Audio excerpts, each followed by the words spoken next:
Hello students, today we have to see 32nd lecture for Business Statistics Paper 3 for TY BCom students. Name of the topic is Decision Theory, Expected Monetary Value Criteria, Examples and Problems. See the example. A retailer purchases cherries every morning at rupees 50 a case and sells them for rupees 80 a case. Any case remaining unsold at the end of the day can be disposed of next day at a salvage value of rupees 20 per case. Thereafter, they have no value. Past sales have ranged from 15 to 18 cases per day. The following is the record of sales for past 120 days, cases sold and number of days. So there are 15 cases sold, the number of days are 12. For 16 cases, number of days are 24. For 17 cases, number of days becomes 48. And for 18 cases, number of days are 36. So if we add 12 plus 24 plus 48 plus 36, total days are 120. Find how many cases the retailer should purchase to maximize his profit. So first step is to define the acts. Things which are in our hand are called as acts. So A1 is the stock of 15 cases. A2 is stock of 16 cases. A3 stock of 17 cases. A4 stock of 18 cases. Now we can find the respective probabilities by dividing 12 with 120. So for 15 cases the probability becomes 12 upon 120, which is nothing but 0.1. For 16 cases the probability becomes 24 upon 120, which is nothing but 0.2. For 17 cases 48 upon 120, the probability becomes 0.4, and for 18 cases 36 upon 120, so probability becomes 0.3. Now events are: E1 demand of 15 cases, E2 demand of 16 cases, E3 demand of 17 cases, E4 demand of 18 cases. Now marginal profit is nothing but selling price minus cost price. So that is nothing but 80 minus 50, which is equal to rupees 30. Marginal loss, actually the retailer purchases cherries for rupees 50 and next day he is selling it for rupees 20 per case. So 50 minus 20, so marginal loss is also 30 rupees. So conditional profit is nothing but marginal profit into items sold minus marginal loss into items unsold. So first of all we'll draw the blank table E1, E2, E3, E4. Probability values will write 0.1, 0.2, 0.4, 0.3. Acts are A1, A2, A3 and A4. Now we'll make the calculations for E1. E1 is nothing but demand of 15 cases. Demand of 15 cases and stock of 15 cases. So we can sell 15 cases. So 30 into 15 minus 30 into 0, because no case will remain unsold. So answer becomes 450. E1, A2. Demand of 15 cases but stock of 16 cases. Naturally we can sell 15 cases because the demand is for 15. One case will remain unsold. So 30 into 15 minus 30 into 1, the answer becomes 420. E1, A3. Demand remains for 15 cases but stock is for 17 cases. So 30 into 15, 2 cases will remain unsold. So minus 30 into 2. So answer becomes 390. E1, A4. Demand is for 15 and stock is for 18. So 3 cases will remain unsold. So 30 into 15 minus 30 into 3. So the answer is 360. Now calculations for E2. E2 means demand of 16 cases. E2A1. Though the demand is for 16, we have stock of 15 cases only. So we can sell only 15 cases. So 30 into 15 minus 30 into 0. The answer becomes 450. Now E2A2. Demand of 16 and stock of 16. So we can sell 16 cases. 30 into 16, that becomes 480. E2A3. Demand is for 16 and stock is for 17. So one case will remain unsold. So 30 into 16 minus 30 into 1. So it becomes 450. E2A4. Demand is for 16 and stock is for 18. So 30 into 16 minus 30 into 2. If we make the calculations, the answer becomes 420. Then calculations for E3. E3 means demand for 17 cases. But E3A1. A1 means stock is for 15 cases only. So 30 into 15, because we can sell only 15 cases. Though the demand is for 17, we do not have 17 cases in our hand. So we can sell 15 cases. So 30 into 15, answer becomes 450. E3A2. Demand is for 17, but stock is for 16. So 30 into 16 minus 30 into 0. That is nothing but 480. Now E3A3. Demand is for 17 and stock is for 17. So 30 into 17, that becomes 510. E3A4. Demand is for 17 and stock is for 18. So one case will remain unsold. So 30 into 17 minus 30 into 1. So answer becomes 480. So now we will go for calculations for E4. E4 is nothing but demand of 18 cases. So E4A1. So though the demand is for 18, we have stock of 15 cases only. So 30 into 15 minus 30 into 0. So answer becomes 450. Now E4A2. Demand is for 18 but stock is for 16. So 30 into 16 minus 30 into 0. That is nothing but 480. E4A3. Demand is for 18. Stock is for 17. So 30 into 17. And answer becomes 510. E4A4. Stock is for 18 and demand is for 18. So 30 into 18. Answer becomes 540. So we have already calculated all the values. We will put all the values in the table. E1, E2, E3, E4. Acts are A1, A2, A3, A4. For A1 act, for E1 event, we have the values 450, 420, 390 and 360. So 450, 420, 390, 360. For E2, we have values 450, 480, 450 and 420. So 450, 480, 450, 420. For calculations of E3, the values are 450, 480, 510, 480. So 450, 480, 510, 480. And last calculations, E5, E4, 450, 480, 510, 540. So 450, 480, 510, 540. Then next table is called as expected profit table. To get expected profit table, we will refer the previous table.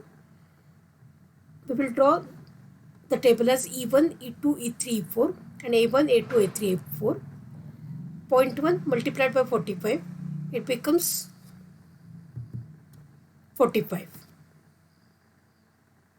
So multiply every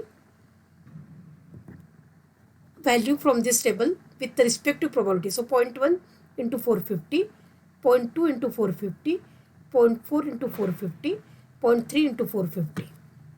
So the answers are 45, 90, 180, 135. If we add these four values, the total becomes 450.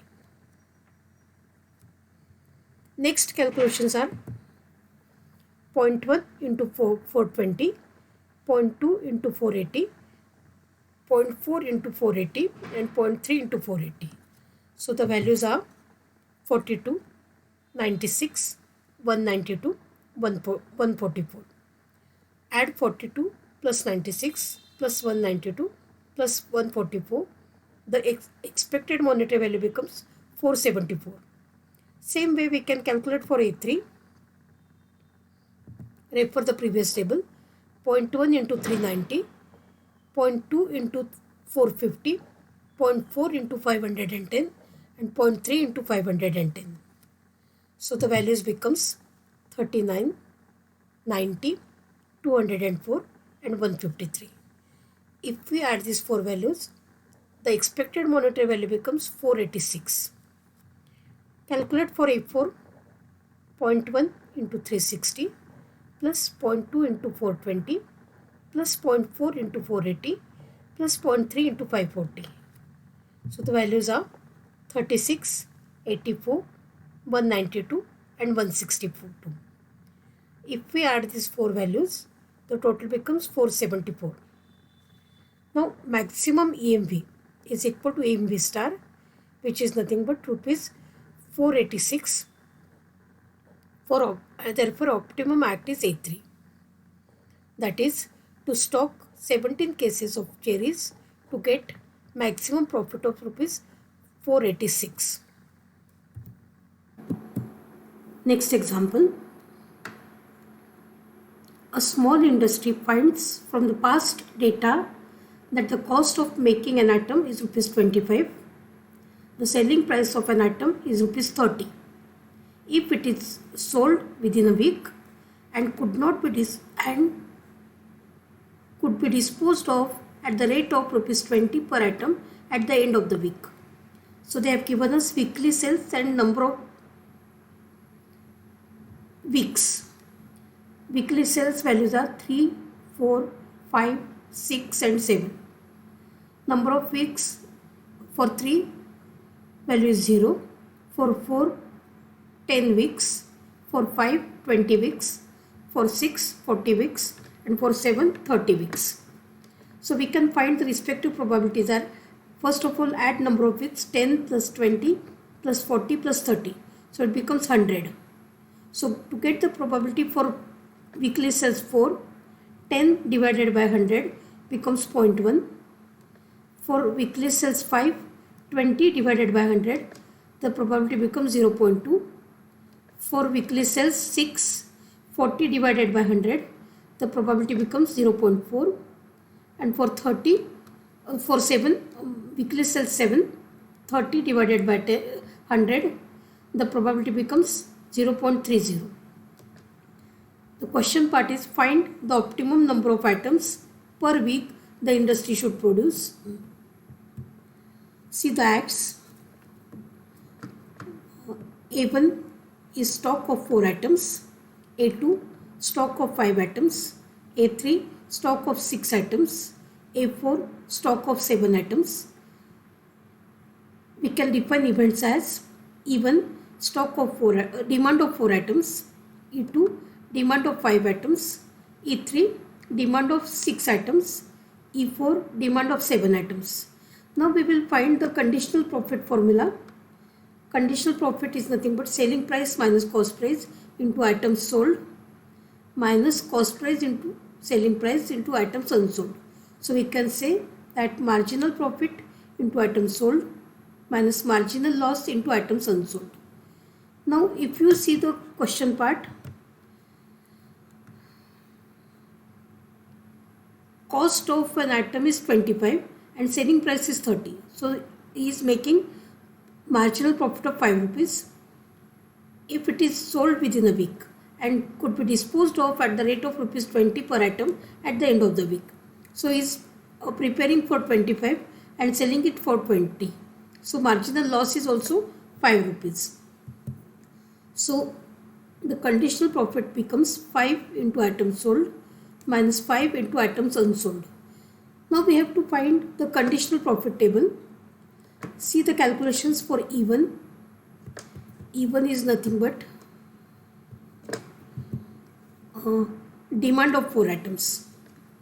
So E1 A1, demand of 4 items and stock of 4 items. We can sell 4 items. On one item we are getting profit of 5 rupees. So 5 into 4 becomes 20. E1 A2, demand of 4 items and stock of 5 items. So one item remains unsold. So 5 into 4 minus 5 into 1. That answer is 15 rupees. E1 A3, demand of 4 and stock of 6. So 2 items will remain unsold. So 5 into 4 minus 5 into 2. So 20 minus 10 becomes 10.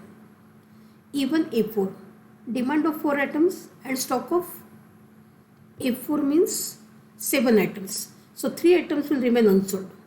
So 5 into 4 minus 5 into 3. So 20 minus 15, the answer is 5. Now see the calculations for E2. E2 means demand of 5 items. E2 A1, demand of 5 but stock of 4. So we can sell only 4 items. So 5 into 4, the answer is 20. E2 A2, demand of 5 and stock of 5. So we can sell 5 items. So 5 into 5, answer is 25.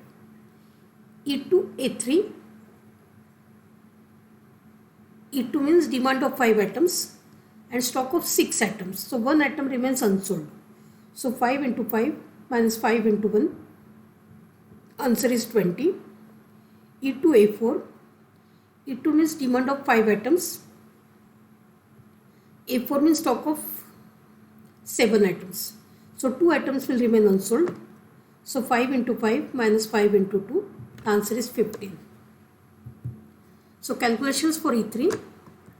E3 is nothing but demand of 6 items. E3, demand of 6 items. A1 is stock of 4 items. So E3 A1. So though the demand is for 4 items, though the demand is for E3 means demand of 6 items. Though the demand is for 6 items, we have 4 items in stock. So we can sell only 4 items. So 5 into 4, the answer is 20. E3 A2, demand is for 6 but stock is for 5. So 5 into 5 becomes 25. E3 A3, demand of 6 and stock of 6. So we can sell 6 items. So 5 into 6 becomes 30. E3 A4, demand is for 6 and stock is for 7. So one item remains unsold. So 5 into 6 minus 5 into 1, answer is 25. Calculations for E4. E4 means demand of 7 items, but A1 means stock of 4 items only. So we can sell 4 items. So 5 into 4, answer is 20. Demand is for 7, but stock is for 5 items. So 5 into 5, answer is 25. Demand is for 6, E4 A3, stock is for 6. So 5 into 6, answer is 30. E4 A4, demand is for 7, stock is for 7. So 5 into 7, answer is 35. So we can put all the values in the previous table. This is the table which we have already formed. Now to get the expected profit table, multiply the probability values with the respective payoff. So 0.1 into 20, 0.2 into 20, 0.4 into 20, 0.3 into 20. So we will write down the expected profit table as E1, E2, E3, E4. The respective probabilities values we can write 0.1, 0.2, 0.4, 0.3. For A1, we have to make the calculations, multiply 0.1 with 20. So answer is 2. So answer is 2. So then 0.2 into 20 becomes, answer becomes 4. So the respective expected profit values becomes 2, 4, 6, 2, 4, 8 and 6. So 2 plus 4 plus 8 plus 6 becomes expected monetary value for Act A1. So answer is 20. Same way we can calculate for A2. What are the calculations? 0.1 into 15, so it is 1.5. 0.2 into 25, so it becomes 5. Then 0.4 into 25, so answer is 10. And 0.3 into 25, answer is 7.5. So 1.5 plus 5 plus 10 plus 7.5, total becomes 24. For Act E3, again multiply 0.1 into 10, answer is 1. 0.2 into 15, the value is 3, sorry 0.5, first value is 0.5, second value is 3, third value 0.4 into 25, so that is nothing but 10, and 0.3 into 35, the answer is 10.5. So if we add 0.5 plus 3 plus 10 plus 10.5, the total becomes 24. So if you see this expected monetary values, the maximum value is 26.